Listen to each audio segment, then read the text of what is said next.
সীমান্ত শুধু ভৌগোলিক বিভাজন নয়, সেটি হয়ে উঠেছে আত্মীয়তা বিচ্ছেদের প্রতীকও।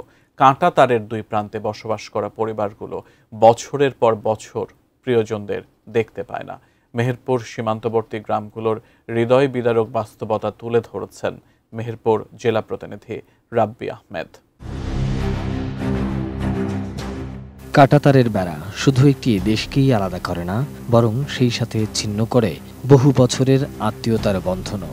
মেহেরপুর জেলার সীমান্তবর্তী গ্রামগুলোতে এমন শত শত পরিবার রয়েছে যাদের বাড়ি বাংলাদেশের এপারে আর ভারতের ওপারে, অথচ এই নিকট স্বজনদের সঙ্গে দেখা করতে বছরের পর বছর অপেক্ষা করতে হয় তাদের। ঈদ, বিয়ে, মৃত্যু কিংবা বিশেষ অনুষ্ঠান, প্রিয়জনকে এক নজর দেখার জন্য পাড়ি দিতে হয় হাজার কিলোমিটার পথ। বাংলাদেশ ভারত সীমান্তে মেহেরপুর জেলার অংশে কাঁটাতারের প্রাচীর প্রায় ৯০ কিলোমিটার দীর্ঘ। সীমান্তের ওপারে ভারতের নদিয়া ও মুর্শিদাবাদের অংশ বিশেষ। এপারে বাস করে অসংখ্য বাংলাদেশি পরিবার, যাদের আত্মীয়রা ওপারে বসবাস করছেন। আত্মীয়তার পথের প্রধান অন্তরায় হয়ে দাঁড়িয়েছে এই সীমান্ত প্রাচীর। গাংনী উপজেলার সীমান্তবর্তী রংমহল গ্রামে অন্তত ৫০টি পরিবারের আত্মীয় থাকেন ওপারে। আগে সীমান্তে বিজিবি বিএসএফ পতাকা বৈঠকের মাধ্যমে দেখা সাক্ষাতের সুযোগ থাকলেও এখন তেমনটা আর হয় না। সীমান্তে কড়াকড়ি নজরদারির কারণে দীর্ঘদিন ধরেই বন্ধ রয়েছে তা। বাংলাদেশ স্বাধীন হওয়ার পর আপনারা জানেন যে আমাদের বাংলাদেশ ইন্ডিয়া তার কাটা ছিল না। যেহেতু তার কাটা ছিল না, আমরা প্রতিবেশী দেশ হিসাবে প্রতিবেশী গ্রাম হিসাবে ওপারের লোক এপারে আসতো, আমরা ওপারে যাইতাম, একটা ঘনিষ্ঠ সম্পর্ক ছিল। কিন্তু হঠাৎ করে তার কাটা দেওয়ার পরে আপনার হয়েছে কি, দেখা যাচ্ছে আমরা আগে যখন ওখানে যেতাম, ওই পাশের মেয়ে এখানে বিয়ে হয়েছে, এ পাশের ছেলে ওখানে বিয়ে হয়েছে, কিন্তু তার কাটা হওয়ার কারণে তাদের আত্মীয় স্বজনের সাথে সংযোগ বিচ্ছিন্ন, তাদের আর দেখা সাক্ষাৎ নাই। আমাদের বাড়ি বাংলাদেশে, এই পার্শ্ববর্তী ভারত, আমাদের এলাকা পার্শ্ববর্তী ভারত। আমাদের জমি আছে কিন্তু ভারতের ভেতরে, আমাদের ঘরের পানি পড়ে কিন্তু ভারতের ভেতরে। সামান্য দেখা যাচ্ছে 1 কিলো দূরও হবে না এমন জায়গায় আমাদের বসবাস, কিন্তু আমরা সেখানে যেতে পারিনি। ওরা আসতে পারে, ওরা মাঠে ক্ষেত খামারে কাজ করতে আসতে পারে, কিন্তু আমরা যেতে পারিনি। কেননা আমাদের বাচ্চা সেখানে আছে, আমার আব্বার বড় ভাই আছে সেখানে, আমরা যেতে পারিনি। কোনো দিন যদি কোনো লোক মারাও যায়, সেই ক্ষেত্রে ওরা যদি ওদের বেসের যদি পারমিশন দেয়, তাহলে ওরা ভেতরে এসে দেখা করে, আর আমরা তো যেতেই পারিনি।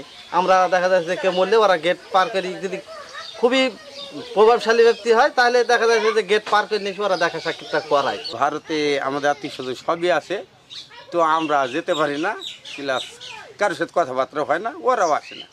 যদি ওদের মাঠে আসে, ভারতের মাঠে আসে, তো দেখা সাক্ষাৎ আমরা ভয় লাগে, বাংলার মিডিয়ার কিছু বলবে কি ভারতে বেশি অপমান করে বলি। তো আসলে কিন্তু দুঃখের বিষয়, আমাদের নিজের আপনজন আছে, আমরা দেখা করতে পারি না।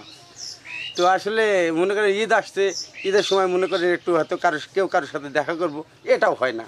যদি মনে চায়, হয়তো যাদের টাকা আছে তারা পাসপোর্ট করি, অনেক দূরত্ব, অনেক হাজার হাজার কিলোমিটার ঘুরে গেছে সেই আত্মীয় স্বজন বাড়ি আসা যাওয়া করে। বিয়ে করেছিলাম তখন তার কাটা ছিল না, খোলামেলা আসা যাওয়া করতাম, ব্যবসা করতাম, এতে পরিচয় হলো। হওয়ার পর এখানে ওই মেয়ের ধরেন এখানে খালা বাড়ি, এখান দেখা শিক্ষিত হইলো।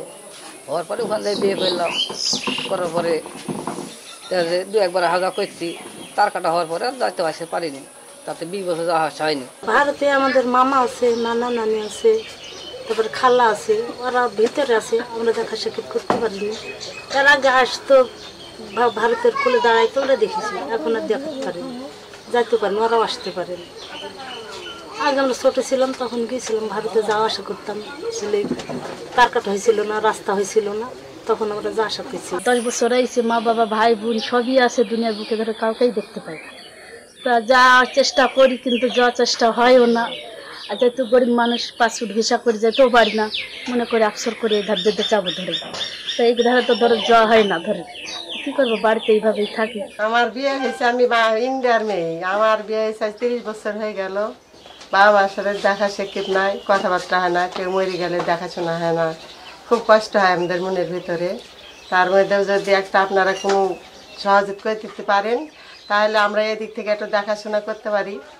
আমাদের বেশি দূর বাড়ি না, বাবার বাড়ি হলো খুব জোর 20-25 মিনিট হবে তাই আমাদের দর্শনা বর্ডার দিয়ে ঘুরে যেতে হয়।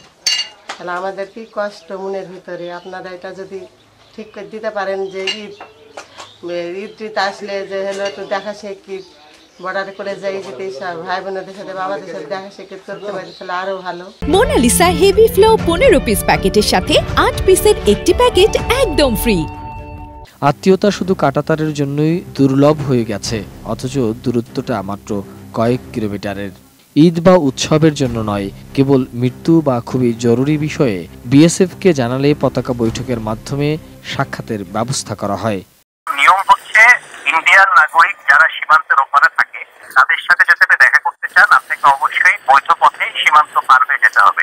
আমাদের বৈধ পথটা হচ্ছে আইসিপি বা ইন্টিগ্রেটেড চেকপোস্ট, যার মাধ্যমে যাওয়া আসার বৈধত্বটি আছে। এছাড়া অন্য কোনো প্রক্রিয়াতে সীমান্তের শূন্য লাইন ক্রস করার সুযোগ নেই, এটা হচ্ছে আইনি দিক।